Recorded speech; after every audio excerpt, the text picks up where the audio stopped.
Hi gang, Rob here. It is the morning of 8 October 2015 and I've got a knife review for you guys today. And it's on a knife that's been around for quite some time and I have never had one in hand in this form ever. And I thank my sharpening customer Johnny for sending this one in for some work, and you guys have all seen it.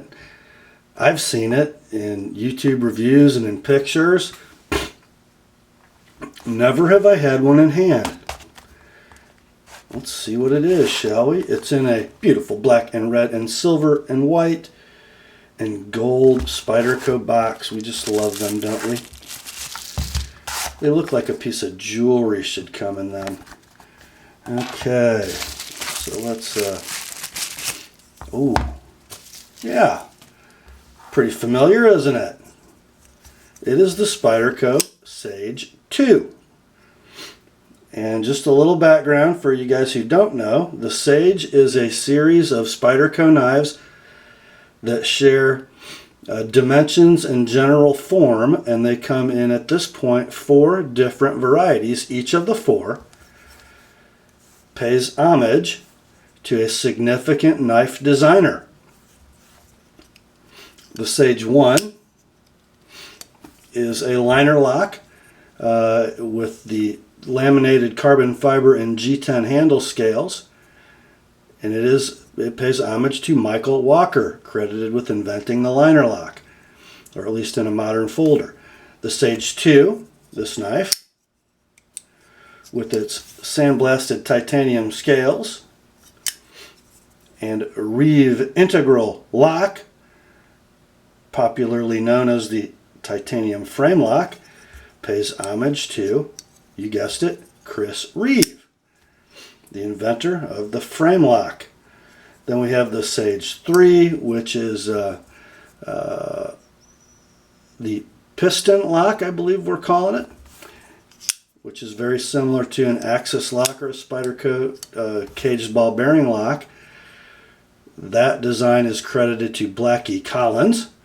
And then the Sage 4, with its beautiful desert ironwood covers and titanium bolsters and its midlock, is an homage to Al Marr. But this is the 2.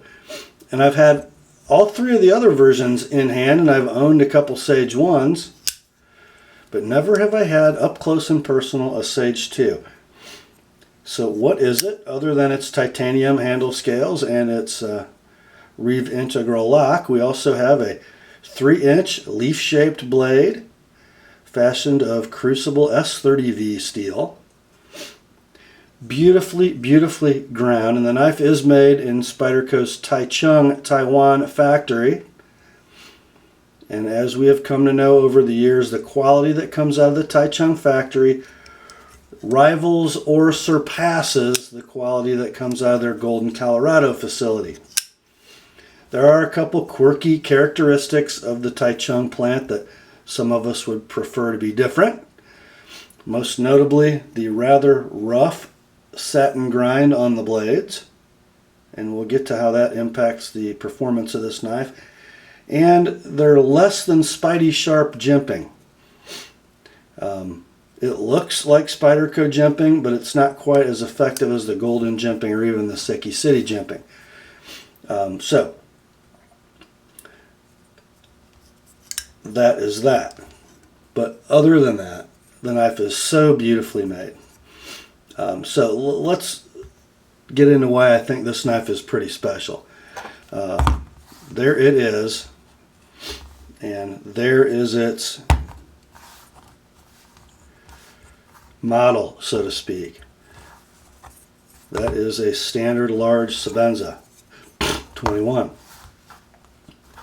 Now, if you're going to pay homage to Chris Reeve in making a knife and you're Selglesser in Spyderco, other than the fact that you need to have a Reeve Integral Lock, what might be important? Well, you guessed it, absolutely precise machining and fit and finish. You know, every detail, every angle, every corner, every chamfer. The action on a Chris Reeve knife, on a Sebenza.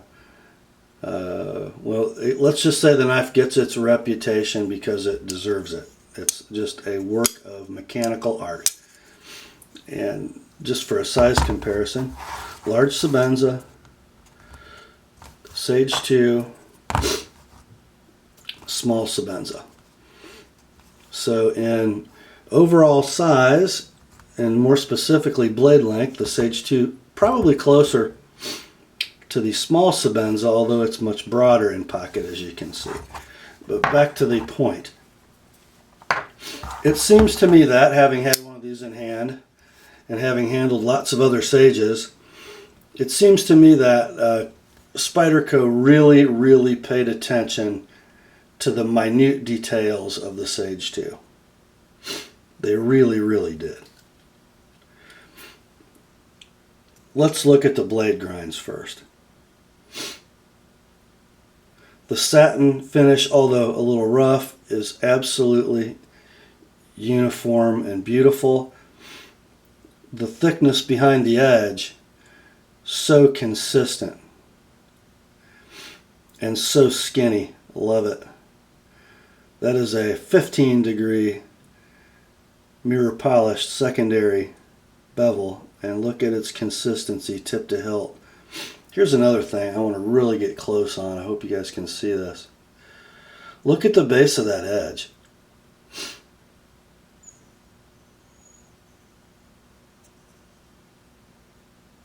I want to kind of get you in tight.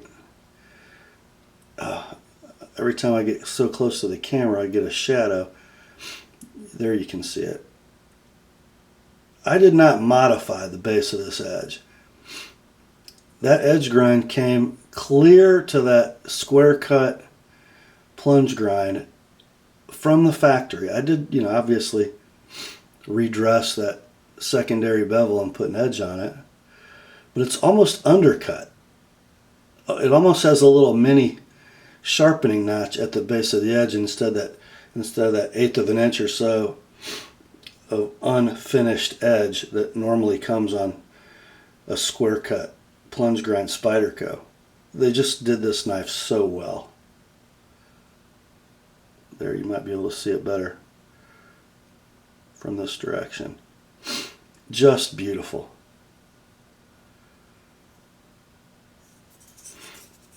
And then let's just take a look around this handle. Beautifully chamfered, nice generous thumb access.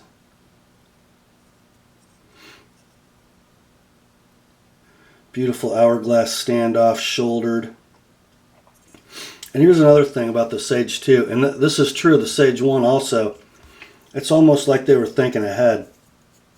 Look at the fasteners on a Sebenza. All the heads are the same.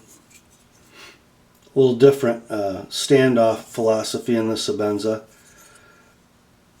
But all the heads, all the driver hardware sizes are the same. So too with the Sage. Pivot screws, body screws, clip screw, all the same. Just beautiful in its simplicity and its elegance. Now let's talk about ergonomics on this thing. The point of all that is that you guys have to give me a pass on this one. I'm comparing the Sage 2 to the Sebenza because it pays homage to the Sebenza, not because I'm compelled to compare every knife to the Sebenza. Now it does not have the Chris Reeve bushing pivot, but it's got a very well done screw adjustable pivot. In fact, the inside of the titanium slabs where the washers ride has been, I won't say polished, but definitely touched with some kind of an abrasive grinder or a very sharp mill to remove the sandblasted finish and give the washer shiny titanium to ride on. Very cool, and it does aid in the smoothness of the knife. And it has those sort of muted noises kind of like a Sebenza, if you can hear that.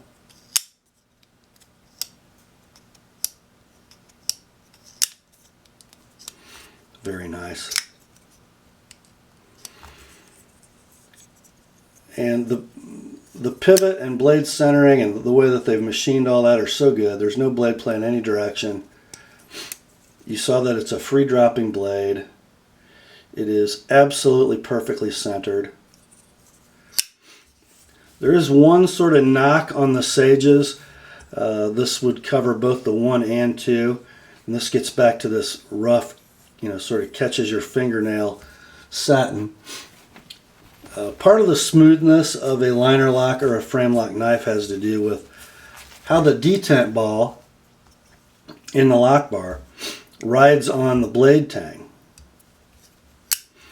And most new Sage 1s and Sage 2s, I suppose, feel a little rough because that detent ball picks up all those little scratches, which are pretty deep. This knife is fairly new, and when it came to me, it had some contamination in the pivot. It was pretty gritty and nasty. As these age, the ball will actually wear a shiny track in the surface of the knife blade because it's harder than the steel of the blade. And they get much smoother as they age. In order to accelerate that or give them the feel of a broken in Sage, what I do is when I put them back together after cleaning and polishing the washers, I just put a little dab of fluoro grease this is sort of a Finish Line brand, generic version of Chris Reeve fluorinated grease. I just put a little dab of that on the detent ball and let it sort of lay in that track, and it makes them so much smoother. Opening ergos, Spidey flicks take a little bit of doing. You sort of have to put upward pressure, catch your fingernail sort of in this part of the hole to give them a little tension on the detent, but doable. And the same if you're going to thumb flick, your pressure goes in this direction.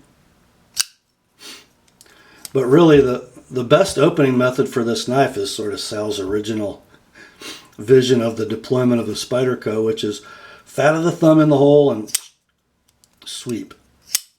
I don't know why we overlook that opening method on Spyderco so much, because it's so effective, so sure. You could do it with gloves on, without looking, without having to think where your hand is. It's a great deployment method. The clip is the paperclip clip, the deep carry wire clip, which I don't love because most of them, they have a lot of potential for side-to-side movement. And if you anchor for opening on the clip, which I don't recommend on the knives with this clip, it just moves too much in your hand as you're opening the knife, and it'll put marks in the titanium. So I usually like to rest my fingers on the chamfer of the frame. Then that doesn't bug me so much. And there's plenty of shelf there to do that. Let's see, blade stock we didn't get into. It is 3 millimeters thick, about 117, 118 thousandths ground. The handle is about 392 thousandths thick, so a little over 3/8 of an inch. Blade's 3 inches long, handle's about 4 3/16. Just a great pocketable little size. I have a lot of respect for the Sages, but frankly, they don't hit me emotionally, so I don't own one right now of any configuration. They're just sort of a tweener size for me. I like a large Sebenza some days. I like a small Sebenza some days. This knife is kind of, too bulky to be a little knife, not long enough to be a big knife, but you see how much room it takes up. So that's kind of my personal preference. It has nothing to do with how good the knife is. You guys might love this size. It might hit a sweet spot for you. And good for you if it does, because what a great little blade. How does Spyderco do frame lock lockup? Well, you know what? They didn't stray too far from the reservation. So this knife is sitting at about 30%, which I would say uncharacteristically early for a Sage. But they use, Spyderco does the same geometry and minute design as Chris Reeve does. You notice that the blade tang is ground very straightly and at a pretty shallow angle. That means they have to be very precise as they're timing that lock. Their grind has to be perfect because a little bit of difference in length is going to wildly change where the knife locks up. So you have to be more precise to use this sort of geometry than you do a very steep angle when you're grinding the blade tang or a big radius. This takes skill, and Spyderco has it, especially at that Taichung plant. Also, no steel insert and don't need one. We believe that the lock face of a Sage 2 is done just like a Chris Reeve lock face. That is a carburized, not carbidized, lock interface on the end of that titanium lock bar. So this is actually a heat treat process that deposits carbon into the surface of that metal, making it harder than the rest of it is, which gives it wear resistance and a minimal amount of stick. There is just the tiniest bit of tactile stick, the perfect kind. You can't hear it, and it doesn't impede your disengagement of the lock. It's very, very much like a Sebenza.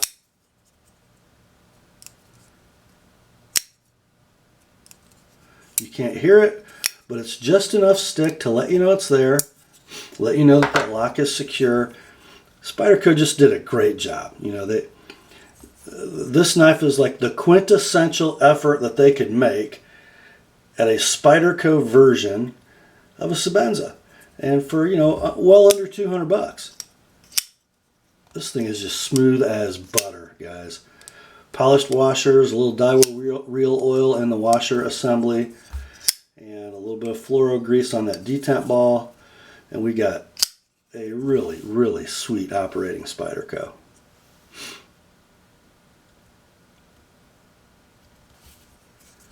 I just can't get over how good they are at grinding a blade so precisely at the Taichung Spyderco plant. You know, let's all remember for a minute the thing that, in my mind, makes Sal Glesser so special in the knife world. His philosophy of a knife, especially a folding knife, starts with the cutting edge. Okay, what do I want this cutting edge to be? Well, this is an EDC knife, so we want it pretty thin but thick enough to be durable. We want lots of belly, and it's pretty much belly from hilt to tip. And we want it to have optimal cutting ability for its entire length, which means it has to be the same thickness, the same angle, consistently throughout the length of the cutting edge. So that's the cutting edge we want. Now, next, what blade do we put behind that edge to support it and give it the strength and cutting characteristics we're looking for? Well, in this case, we wanted a good slicer with a very gradual angle. So the blade needs to be broad. So the inclusive angle of that primary bevel grind, which is what, over an inch high, is only about 4 or 5 degrees, maybe 6. So about 3 degrees per side is the primary bevel. So you're never going to run into a big wedgy transition with a blade of this shape. Just super for slicing. So that's what the blade needs to be. It needs to support the edge and give the blade the characteristics that match the characteristics of the edge. And then the handle needs to be something that is comfortable in hand and lets the user in a natural position present the blade to the work in the most efficient fashion. That is the thinking behind Spyderco knives. Does it make them look goofy sometimes? Perhaps. But our eyes over the last 30 years or so have gotten pretty used to the look of a Spyderco, haven't they? And for good reason, because over time our brains came to realize that goofy is effective. And now the Spyderco shape, the Spyderco look, and this is one of its classic forms, has become a thing of beauty to us. And man, the Sage 2 gets it so right. Let's talk about the ergos of that handle while we're at it. For a small knife, gives me a full 4-finger grip. Even in the rearward finger groove, I come forward on the choil. I've got a great grip, very powerful for opening boxes or other kinds of EDC work that need a little bit of leverage. In the draw cut grip, not great. My hand sort of wants to be here, which puts the tip of that finger guard sort of in the web of my hand, but it's not uncomfortable. And remember, pressure is going to be going that way during a draw cut. The hammer grip is pretty darn good, even if I come forward, not bad. Reverse grip, pretty good. Not a tactical knife, but pretty good. How about the samurai grip? My hand sort of wants to be back for that, but very effective, even if I come forward. My middle finger in the finger groove, pinch in the front of the frame, very nice. Just a really, really, really well done Spyderco. If you guys don't have a Sage 2 in your collection and you're a Spyderco fan, you should have one.